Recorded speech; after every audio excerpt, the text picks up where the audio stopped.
Hi dears, welcome back to our channel. ഞങ്ങൾ മൂകാംബികയിൽ പോയതിൻ്റെ പാർട്ട് 2 ആണ് കേട്ടോ ഇത്. അങ്ങനെ ഞങ്ങൾ റൂമൊക്കെ എടുത്ത് റിലാക്സ് ചെയ്ത് കുളിച്ച് മാറ്റി വേഗം അമ്പലത്തിൽ തൊഴാൻ വേണ്ടിയിട്ട് പോയിട്ടോ. അവിടെ രാത്രി 10 മണി വരെ നട തുറന്നിട്ടുണ്ടാവും, അതുകൊണ്ട് കുറച്ച് നേരം റിലാക്സ് ചെയ്തിട്ടൊക്കെയാണ് പോയിട്ടുള്ളത്. ഞങ്ങൾ പോയ സമയത്ത് ദേവീനെ പുറത്തേക്ക് കൊണ്ടുവന്നിട്ട് തേരിലിരുത്തിയിട്ട് എഴുന്നള്ളിച്ച് കൊണ്ടുപോകുന്നൊരു ചടങ്ങുണ്ട് കേട്ടോ. അത് സ്റ്റാർട്ട് ചെയ്തിട്ടുണ്ടായിരുന്നു. അത് ഓരോരുത്തർ വഴിപാടായിട്ട് ചെയ്യുന്നതാണെന്ന് തോന്നുന്നത്. കാരണം ആ വഴിപാട് ചെയ്യുന്നവർ മാത്രമേ അത് വലിക്കാൻ വേണ്ടിയിട്ട് അവിടെ നിൽക്കുള്ളൂ.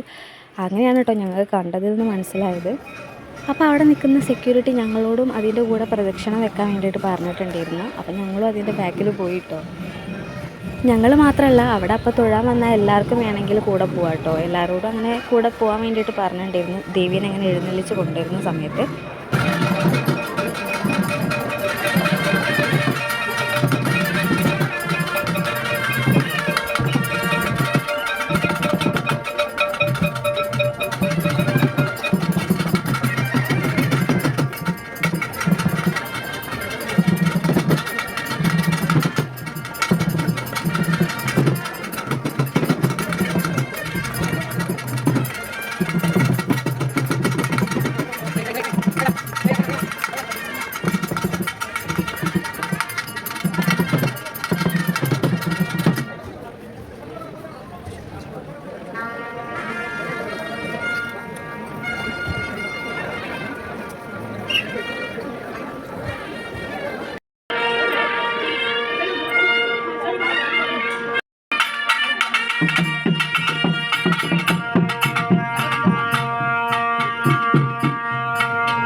ആ ചടങ്ങ് കണ്ടു കഴിഞ്ഞതിന് ശേഷം ഞങ്ങൾ വേഗം പോയി തൊഴുതു കേട്ടോ. എന്നിട്ട് വേഗം ഫുഡ് കഴിച്ചിട്ട് കിടന്നുറങ്ങി. കാരണം പിറ്റേന്ന് രാവിലെ 6 മണിക്കാണ് അരിയിൽ എഴുതിക്കാനുള്ളത്. അപ്പോൾ നെക്സ്റ്റ് വീഡിയോയിൽ കാണാം. ബായ്.